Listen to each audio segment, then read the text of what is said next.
Well, greetings everybody, and welcome to It's Covered, the insurance podcast, because if you think that insurance is boring, then you are not doing it properly. So, some of you are watching this in a new format. I mean, I guess I should have said consuming this in a new format, because you were not watching the podcast. But now you might be, because, for the first time ever, we are recording this on video. And I'm doing this as a special occasion because it's just me. And that makes it easier to record on video. As you can see, I'm in my civilian clothes. Yeah, for those of you who are on podcast, just trust me. This is a little bit tough balancing, what I say about what you can see and what I say about what you, I guess, just hear. But we normally do record these in the evenings, after we've gotten home and gotten dressed. But today's actually Memorial Day when I'm recording this. And so, I did not put on my insurance uniform, today at all. And so I thought, this would be a good time to kind of test out kind of videoing and the audio at the same time and see if that works out okay. And that way I can kind of deliver this in different types of formats to you, whatever you prefer. I know a lot of people, especially on Facebook, really do prefer video. And so we are just trying our best to kind of cater to however you like this information.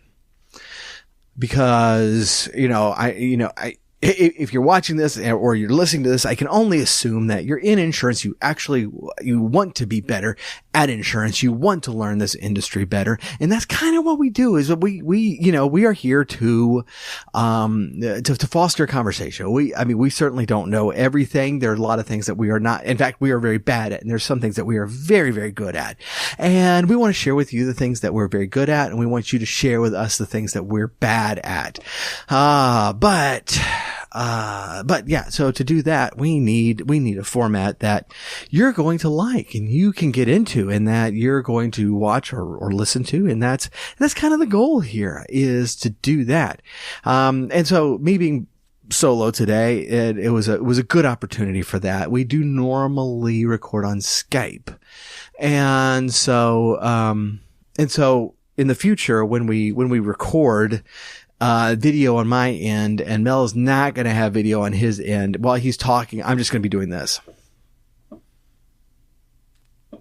And that's going to make for great video, but we'll figure that out when we come to it.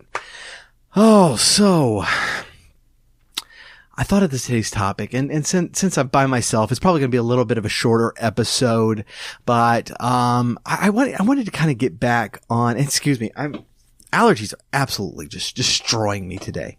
But since I want to get back to the topic of customer service, because it's a topic that can be so lacking in our industry. And it's not one of those things. It's like, I'm discovering this more and more. It's like the people who are bad at customer service, for some reason, that doesn't occur to them. That, I just really suck at this. That doesn't like cross the mind that I'm a pretty good adjuster. I'm good at the car repair side of things. I'm very knowledgeable about injury, about roofs, whatever the case may be, but customer service, I just suck at that. We don't ever say that. And I get this from agencies as well. It's that, we talk about it some. It's like, that we were presented with a problem. We have the most inane response that's not helpful, and it's kind of defensive, and it's more protecting my name than actually fixing the problem. And we get that so much. But the people who are doing it it does not it does not compute that's probably not the best way to do it. It really, I mean, it comes across as like, hey, well, they attacked me, and so let me get my guard up. And this came up. Okay, so this came up, and I don't know what the deal was. I don't know what the deal was on this. One of my customers got into an accident, and it was one of those that was just clearly the other person's fault. And thankfully, in this day and age, the adjuster is able to just look at a common rear end accident and go, yep, that's 100% on us. That seems to be getting more and more rare. That's frustrating to me. That is getting more and more rare, but, that's the way it is. And so, but this is the case. So the adjuster made the call. Yes, this is 100% our fault. We don't even need to file it on your insurance because we're going to take care of things.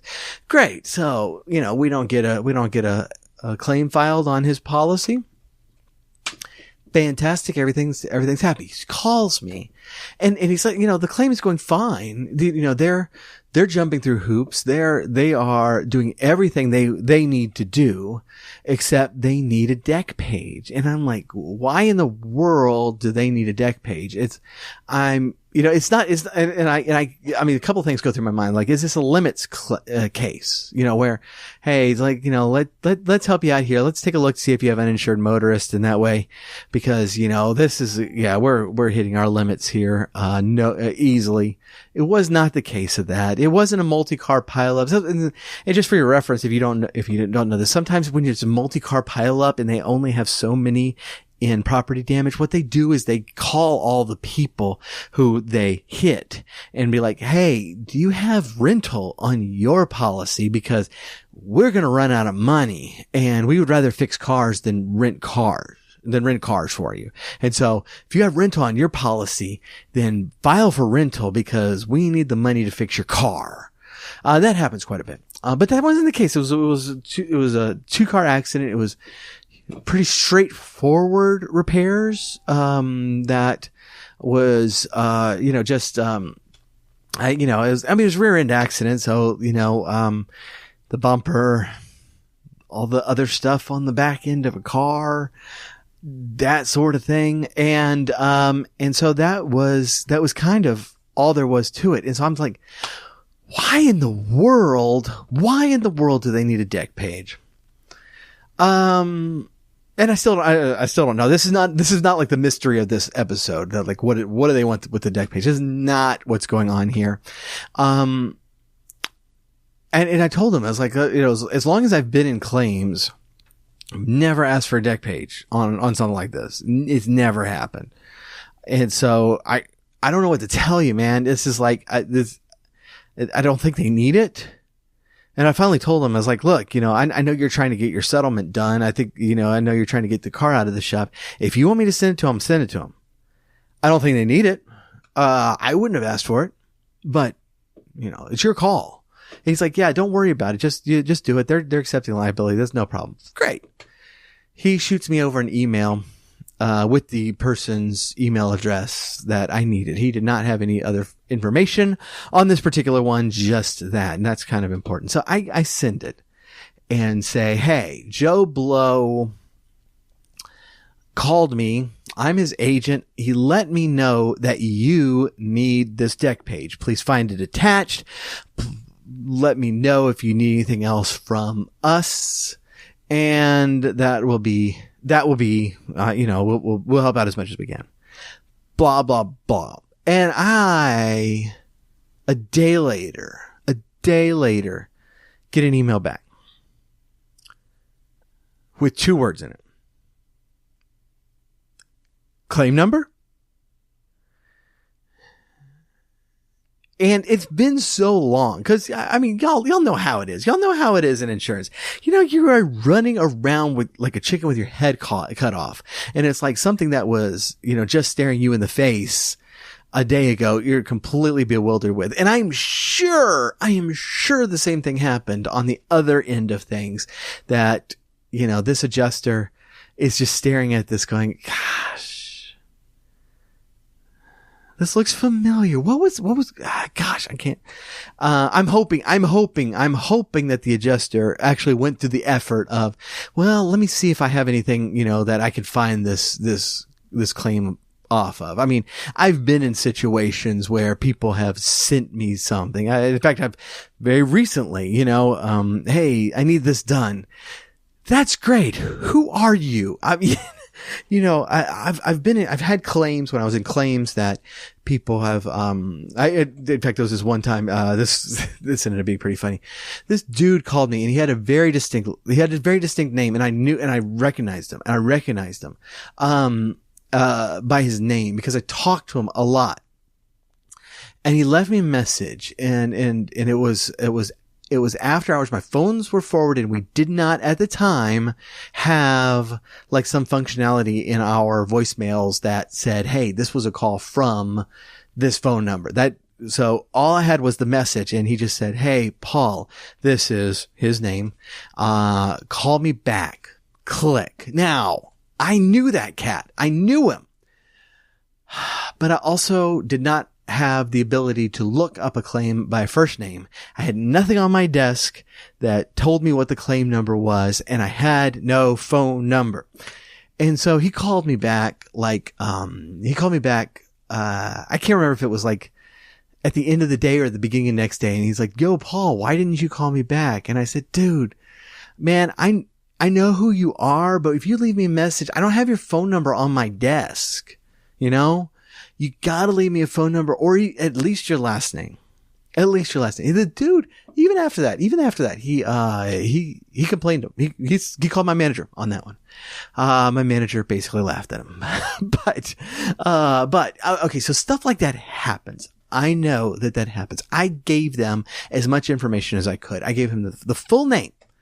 The full name, and just in case, okay, maybe we can do a name search. I'm hoping that adjuster actually pulled up the search, did the search, and could not find this person. I was like, well, darn,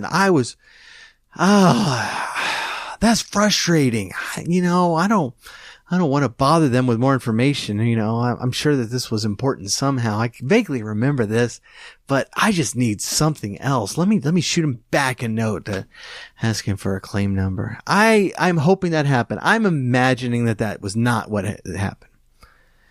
I'm imagining that adjuster just pulled that up, saw no claim number, and shot it back because she didn't want to deal with it. Because this guy's name was not common. This was not Mike Smith. Okay. I mean, and just the way it came back to me. And keep in mind, like, I'm an agent for another carrier. All right. I mean, it's like, it's like one thing you can shorthand stuff if it's your own carrier. Now I would have never sent an email to an agent just saying claim number. I would have never done that. But I probably would have done that with a little bit more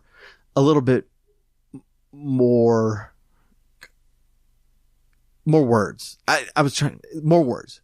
It needed more words, and it's like, hey, I'm sorry. I'm looking for this customer. Hey, do you happen to have that claim number? Because they're with the carrier. They should be able to pull that up based on their customer information. And if it were my carrier, I could have given them a claim number, but I'm not with their carrier, and it's like plastered all over my email.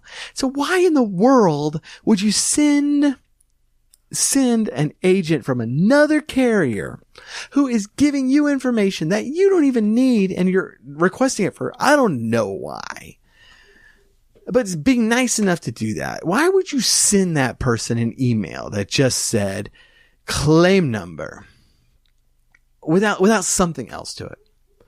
And this is kind of what I'm talking about, is just before we do stuff like that, to think about it for 3 seconds. Is this communicating? Is communicating what I'm wanting it to communicate? Is this conveying some sort of gratitude or respect or something like that? Am I being just kind of jerky with this whole thing. I mean, reading over your emails is an important skill. And when we start doing that and we start thinking about, it's like, okay, this is maybe what I meant. What are they reading? I think we're going to realize, why emails, why text messages are so often misinterpreted. Because we're hurrying with them so much. We're rushing them so much that I'm just in general, I found that since I started like going over my emails and trying and making sure that I was communicating these things respectfully, that my emails are misinterpreted a lot less often. And so I want to believe that this lady was just rushed and meant all of those things, but just didn't put them down. But that is me giving her a giant benefit of the doubt. I did not write her back. And I wrote her back. Well, I'll say it. I wrote her back. And I did not send it because I did exactly what I'm talking about. I read what I wrote. And I'm like, no, let's not do that. Because I was starting off in a very sarcastic way of, explaining to her that I do not have access to her claim numbers, that she has her claim numbers. And so I deleted it.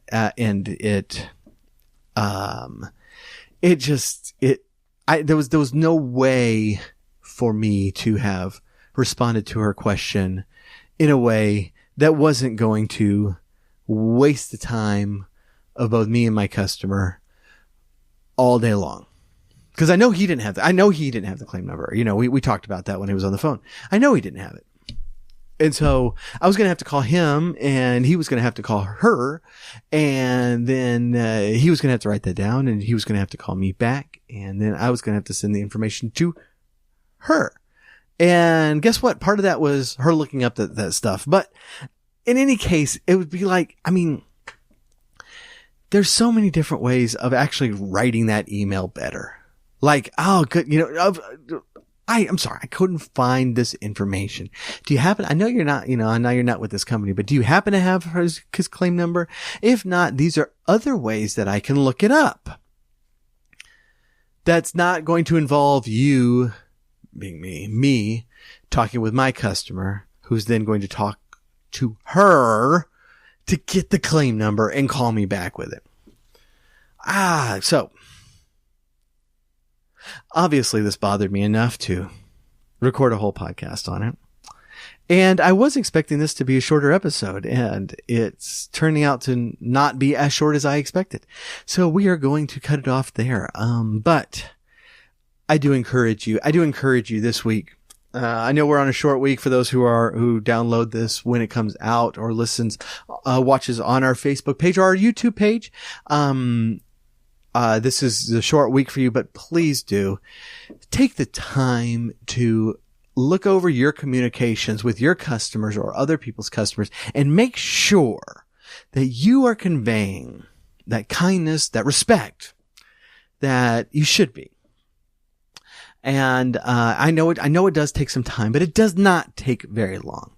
And I think we're all going to be better for it. So if you are listening on podcasts and want to catch us on video, and hopefully we will be doing more of these, I do try to put out at least one extra video a week for our Facebook group and also our YouTube page. And I will put links to both of those in the show notes today. I try to put out one extra video with good information, with just a shorter video of good information, good thoughts for the day during the week. And so that's going to be on top of this. We are going to try to do video on this more often and put it on YouTube and Facebook. So I'll put those links in the show notes. please just join us.